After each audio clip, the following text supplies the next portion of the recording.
Hello दोस्तों, तो आज की इस वीडियो में मैं सोल लैंड 2 की आगे की नॉवेल को कंटिन्यू करने वाला हूँ। तो इस एपिसोड की शुरुआत बिल्कुल उसी सीन से शुरू होता है जहाँ हमारा लास्ट एपिसोड एंड हुआ था। तो जैसे ही हुआ युहाओ गोल्ड वोल्स किंग्स के ऊपर क्रॉसबो के ऊपर अटैक करता है, तो हम देखते हैं क्रॉसबो के बोझ से इन गोल्ड वोल्स किंग्स को बिल्कुल भी नुकसान नहीं पहुंचा होता है। और इस चीज को देख के युहाओ मन में कहता है, जैसा कि एक्सपेक्ट किया था, ये बैटल काफी मुश्किल होने वाली है। और तभी Yuhao full power spirit gauge का इस्तेमाल करता है सिल्वर मून वुल्फ किंग के ऊपर, जिस वजह से सिल्वर मून वुल्फ किंग की आंखों में से खून निकलने लगता है। और इस चीज को देख के हुआ युहाओ मन में कहता है, स्पिरिट गेज की फुल पावर भी सिल्वर मून वुल्फ किंग की सिर्फ आंखों को ही नुकसान पहुंचा पाई। और इस अटैक में मैंने अपनी माइंड एनर्जी की पूरी मेंटल स्ट्रेंथ का इस्तेमाल किया था और मुझे ऐसा दूसरा मौका नहीं मिलने वाला है। और हम देखते हैं कि हुआ युहाओ आगे बढ़ते हुए इन तीनों के बीच में आ जाता है और कहता है, अब मैं क्या करूं? और क्या अब मुझे इन तीनों तरफ से इन वोल्स किंग्स के अटैक का सामना करना होगा? और ये तीनों ही 10,000 ईयर स्पिरिट बीस्ट है, तो क्या मुझे इन्हें डॉज करना चाहिए या फिर अगली अपॉर्चुनिटी का इंतजार करना चाहिए? और तभी हुआ युहाओ लेवल 9 स्पिरिट डिवाइस हॉन्चिंग ब्लेसिंग का इस्तेमाल करता है और कहता है कि अब बचने का समय नहीं है और लगता है कि अब मुझे अपनी फुल पावर को बाहर निकालने की जरूरत है। जिसके बाद ये dark gold cloth of terror की कंप्लीट फॉर्म और आइज एंड पस की कंप्लीट फॉर्म का इस्तेमाल करता है, जिस वजह से इसके अंदर से काफी खतरनाक कोल्ड और बाहर निकलने लगता है, जिस वजह से ये तीनों ही बीस्ट इससे दूर हो जाते हैं। और इस मौके का फायदा उठाकर हुआ Yuhao silver moon wolf king के ऊपर डार्क गोल्ड क्लॉथ से अटैक कर देता है और कहता है कि सिल्वर मून वुल्फ किंग, अब तुम्हारे मरने का समय हो गया है। और इतना कह के यह अपने हाथ को इसके सिर के आर पार कर देता है। और ऐसा करने में सफल होने के बाद ही हुआ युहाओ स्पिरिट विंड डिवाइस का इस्तेमाल करके हवा में उड़ने लगता है। भाई लोग, इस एपिसोड में हमारा हुआ युहाओ फोर्थ स्पिरिट रिंग को 8 जॉग करेगा और चलिए मिलके देखते हैं कि आगे क्या इंटरेस्टिंग होता है। और फिर हम हुआ युहाओ को देखते हैं जो सिल्वर मून वुल्फ किंग की लाश को अपने साथ उड़ा के माउंटेन के नीचे ले आता है और जंगल में एक खाली जगह को ढूंढ के वहाँ पर बैठ जाता है। और युहाओ मन में कहता है, वो काफी खतरनाक था, क्योंकि अगर मेरे पास लेवल 9 स्पिरिट डिवाइस हॉन्चिंग ब्लेसिंग नहीं होता तो मैं किसी भी कीमत पर उन दोनों गोल्ड वोल्स के अटैक्स को ब्लॉक नहीं कर पाता। और लकीली मैं उड़ के नीचे आ पाया, जिससे मैं अपना पीछा उन वोल्फ से छुड़वा पाया, वरना अभी तक सिचुएशन काफी ज्यादा डरावनी और खतरनाक हो चुकी होती।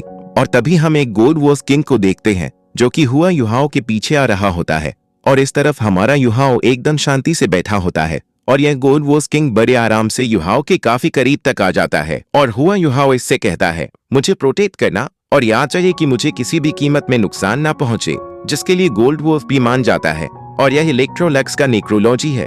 आप तो जान ही गए होंगे ना आप लोग कि मैं किसकी बात कर रहा हूँ। और अगर आप लोग नहीं जानते हैं तो प्लीज पहले के एपिसोड्स देख के आए। और वैसे तो ये गोल्ड वुल्फ मर रखा है, लेकिन युहाओ के मैजिक की वजह से इसकी लाश लगातार चल पा रही है। और जब युहाओ स्पिरिट रिंग को आइस जॉ के दिल पर भी निर्भर करती है, क्योंकि अगर कास्ट काइंड होगा तो ये भी काइंड होगा और यह गोल्ड वुल्फ YUHO को प्रोटेक्ट करने लगता है। वैसे तो ये ज्यादा समय तक नहीं टिकता है, लेकिन ये युहाओ को इतना तो टाइम दे ही देता है जिससे कि वह अपनी फोर्थ स्पिरिट रिंग को आराम से एक जॉग कर सके। और युहाओ ने अपनी फोर्थ स्पिरिट रिंग को एक जॉग कर लिया होता है और यह मन में कहता है, क्या ये सिल्वर मून वुल्फ किंग की स्पिरिट एनर्जी है? ये तो काफी ज्यादा स्ट्रांग है। Earth, water, fire, wind, light, dark, ऑटो और लाइटनिंग एट्रीब्यूट भी है, वो भी सिर्फ 10,000 ईयर सिल्वर वुल्फ के पास। और यह सातों एट्रीब्यूट ही एक साथ ही रिलीज हुए हैं, जिस वजह से मेरी बॉडी को ऐसा महसूस हो रहा है जैसे कि यह एक्सप्लोड होने वाली हो। और ना जाने कितने समय बाद युहाओ को होश आता है और यह अपने आप को देखते हुए मन में कहता है, ऐसा महसूस हो रहा है जैसे कि मेरी बॉडी के अंदर भरपूर स्पिरिट पावर हो। और तो लगता है कि मैं स्पिरिट आंसर रैंक के पीक पर भी पहुंच चुका हूं। पर्पल डेमन आई फ्रोजन टेरिटरी मेरी ओवरऑल स्ट्रेंथ पूरी तरीके से बढ़ चुकी है और मैं वाकई में स्काई ड्रीम और बाकियों का शुक्रगुजार हूं, क्योंकि उन्होंने ही मेरी काफी मदद की होगी जिस दौरान मैं बेहोश था। और मैं ये जानने के लिए काफी उत्सुक हूँ कि मेरी फोर्थ स्पिरिट एबिलिटी क्या है और मैं इतना ज्यादा एक्साइटेड हूँ कि मैं इंतजार नहीं कर सकता हूँ।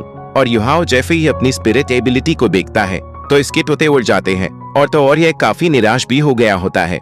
और हुआ युहाओ कहता है, क्या सच में यह मेरी एबिलिटी है? और समझ में नहीं आ रहा कि यह एबिलिटी क्या है और आखिर यह सिल्वर मून वुल्फ किंग का 7 एट्रीब्यूट अटैक क्यों नहीं है? चलो थोड़ा इसे बाद में देख लिया जाएगा। और तभी अचानक से फॉरेस्ट के अंदर काफी तगड़ा ब्लास्ट होता है और इस शो को सुन के हुआ युहाओ मन में कहता है, ये तो एक्सप्लोडिंग मेटल का साउंड है और ये हो ना हो जूजी और के होंगे और ना जाने उनके साथ क्या हुआ होगा। चलो चल के देखते हैं। वैसे भी वो लोग यहाँ से ज्यादा दूर नहीं है। और फिर हमें 2 दिन पहले का सीन दिखाया जाता है जहाँ पर जूजी और के माउंटेन के नीचे काफी समय तक छिपे रहे थे। लेकिन काफी समय बाद इन्हें जब हुआ युहाओ की काफी ज्यादा चिंता होने लगी तो यह वापस से पीट माउंटेन पर लौट आते हैं जहाँ पर बैटल हुई थी। और यहाँ पर इन्हें सिर्फ बैटल से हुए काफी सारे गड्ढे और काफी सारे गोल्ड वॉर्स की लाशें भी मिलती हैं और इन्हें यहाँ पर हुआ युहाओ के जिंदा होने या फिर मरने का सुराग नहीं मिलता है।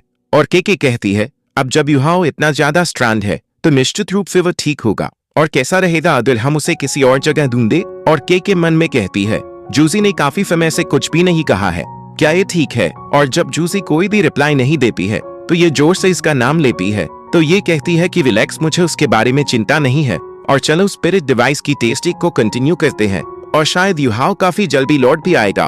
और इतना कह के ये चुपचाप स्पिरिट डिवाइस के अंदर जाने लगती है और इस चीज को देख के मन में कहती है इसके ये कितने ज्यादा डरावने एक्सप्रेशंस हैं और लगता है कि जूजी आज नॉर्मल होने की एक्टिंग कर रही है और आज से पहले कभी भी मैंने इसे इस तरीके से एक्ट करते हुए नहीं देखा। और फिर ये दोनों स्पिरिट डिवाइस में आके ढूंढना जारी रखते हैं और इन्हें आज के दिन कुछ भी नहीं मिलता है।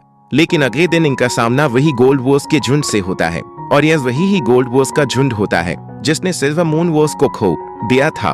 और यह जैसे ही स्पिरिट डिवाइस को देखते हैं तो इनकी आंखें गुस्से से लाल हो जाती हैं और इनको अपना बदला लेने के लिए इनका टारगेट मिल गया होता है। और फिर यह सभी पागलों की तरह इस स्पिरिट डिवाइस की तरफ बढ़ने लगते हैं। और वैसे तो जूजी और के काफी सारे अटैक्स को ब्लॉक करती हैं, लेकिन इन वॉर्स के ऊपर लगातार अटैक करने की वजह से जूजी और के जो स्पिरिट पावर होती है वो बिल्कुल खत्म होने को होती है। और जूजी कहती है कि हम ऐसे ही ज्यादा समय तक जा नहीं रख सकते हैं, इनसे बचने का मेरे पास एक प्लान है। तो के पूछती है कैसा प्लान? तो जूसी कहती है उस लॉक की तरफ तो देखो, अगर लास्ट टाइम की तरह अगर हम वहां तक पहुंच सके तो हम स्पिरिट डिवाइस को रोल करके माउंटेन के नीचे जा सकते हैं। तो के कहती है तो फिर ठीक है चलो चलते हैं। और फिर ये दोनों उस ढलान की तरफ बढ़ने लगती हैं और इन्हें ऐसे करता देखिए गोल्ड वॉर्फ काफी जोर से इनको हिट करता है और इस वजह से जूजी काफी ज्यादा चौंक जाती है और कहती है कि यह अच्छा नहीं हुआ।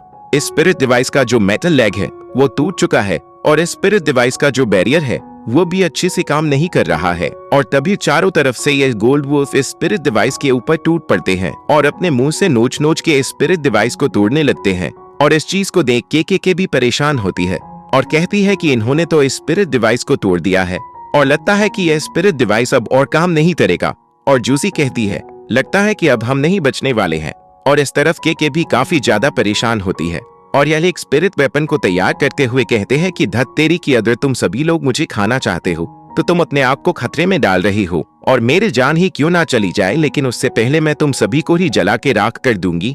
और इस तरफ जूजी की आंखों में भी आंसू आ गए होते हैं और यह कहती है कि मॉम डैड, किसने यह नहीं सोचा था कि मैं यहाँ पर मारी जाऊंगी और लगता है कि अब मैं आप दोनों का बदला नहीं ले पाऊंगी और मैं सच में आप दोनों को काफी याद करती हूँ और हम काफी जल्दी मिलने वाले हैं और शायद इस तरीके से मैं किसी और दुनिया में डैड की डिश दोबारा खा पाऊंगी। मॉम डैड, मैं आ रही हूँ। और इस तरीके से जूजी ने अपनी सारी जीने की उम्मीद को खो दी होती है और तभी अचानक से स्पिरिट डिवाइस का चारों तरफ बूम बाम होने लगता है और इस चीज को सुन के ये दोनों ही काफी ज्यादा चौंक जाती हैं। और हम देखते हैं कि इस बूम बाम के बीच में से हमारा हीरो हुआ युहाओ निकल के आता है जो कि इन्हें सब्जियों की तरह काटते हुए और कीड़ों की तरह मसलते हुए आगे बढ़ रहा होता है। भाई लोग, यह वाला एपिसोड हमारा सेल्स डिस्ट्रक्शन के ऊपर होने वाला है और इसमें वाकई में काफी गलत सीन होंगे क्योंकि इसमें कुछ ऐसा जिससे कि हुआ युहाओ की मरने जैसी हालत हो जाएगी या फिर यह कह लो कि एक तरीके से युहाओ मर ही गया होता है। और फिर देखते हैं कि हुआ युहाओ यहाँ पर आ गया होता है और यल जूफी और के को इन गोल्डन वुल्फ के साथ लड़ते हुए देखता है तो यल उन फिर चिल्लाते हुए कहता है कि वहीं पर रुके रहो, मैं तुम लोगों को बचाने के लिए आ रहा हूँ। और युहाओ को यहाँ पर देख के जूजी काफी हैरान होती है और यह चिल्लाते हुए कहती है हुआ युहाओ, आखिर तुम यहाँ पर क्यों आ गए और प्लीज तुम हमारी बात मानो और यहाँ पर मत आओ। और जूसी की बातों को सुन के युहाओ को थोड़ा सा अजीब सा लगता है और यह मन में कहता है आखिर यह अजीब सा एक्ट क्यों कर रही है, ऐसा भी क्या हो गया है जो यह मुझे वहाँ पे आने से मना कर रही है। और के बताती है कि इन्होंने अभी अभी स्पिरिट डिवाइस के कंपोनेंट्स को इस्तेमाल करके स्पिरिट बम बनाया है और अब इसे किसी भी तरीके से रोका नहीं जा सकता है, इसलिए तुम यहाँ से भाग जाओ क्योंकि अगले कुछ सेकंड्स में इस जगह की हर एक चीज तबाह हो जाएगी और यहाँ पर कुछ भी नहीं बचेगा। और इस चीज को सुन के युहाओ मन में कहता है तो ये बात है। तो युहाओ स्पिरिट बॉम्ब को देखते हुए कहता है कि ठीक है, तो फिर अब तो और भी ज्यादा जरूरी हो गया है तुम दोनों को वहां से निकालना। और इतना कह के ये काफी तेजी से उनकी तरफ बढ़ने लगता है और इस तरफ युहाओ का रास्ता रोकने के ये काफी सारे गोल्डन वुल्फ खड़े होते हैं और इन्हें अपने रास्ते में खड़ा देख इनके ऊपर spirit impact gaze of fate का इस्तेमाल करता है और कहता है कि मेरी नजरों से दूर हो जाओ। और युहाओ के इस एबिलिटी की वजह से यह गोल्डन वुल्फ काफी ज्यादा इंजर्ड हो जाते हैं और इस तरीके से हुआ युहाओ काफी तेजी से इन लोगों की तरफ बढ़ने लगता है और युहाओ को इनकी तरफ आता देख जूसी काफी ज्यादा हैरान होती है और चिल्लाते हुए कहती है कि आखिर तुम हमारी तरफ ही क्यों आ रही हो? जल्दी से यहाँ से चले जाओ। और हम देखते हैं कि युहाओ के रास्ते को इस बारी गोल्डन वुल्फ किंग ने रोक लिया होता है। तो युहाओ कहता है कि लो अब तुम मेरी नई स्पिरिट एबिलिटी का स्वाद चखो, और इतना कह के यह अपनी नई स्पिरिट एबिलिटी को इसके ऊपर इस्तेमाल करता है, जिस वजह से स्पिरिट बीस्ट को कुछ भी नहीं होता है। लेकिन तभी अचानक से यह अपने ही साथियों के ऊपर काफी खतरनाक तरीके से अटैक करके मारने लगता है और युहाओ मन में कहता है इस स्पिरिट एबिलिटी के द्वारा हिट होने के बाद टारगेट रैंडम अपने आसपास अटैक करना शुरू कर देता है और फिर युहाओ अपनी फोर्थ स्पिरिट एबिलिटी का इस्तेमाल करता है, जबकि इस तरफ केके की काफी ज्यादा परेशान होती है और यह मन में कहती है कि ओ नहीं, ये स्पिरिट बम काफी जल्दी एक्सप्लोड हो जाएगा, हमें यहाँ से जल्द निकलने की जरूरत है। हम देखते हैं कि केके को चारों तरफ से स्पिरिट बीस्ट ने घेर लिया होता है, जिनसे यह अपना पीछा नहीं छुड़वा पा रही होती है।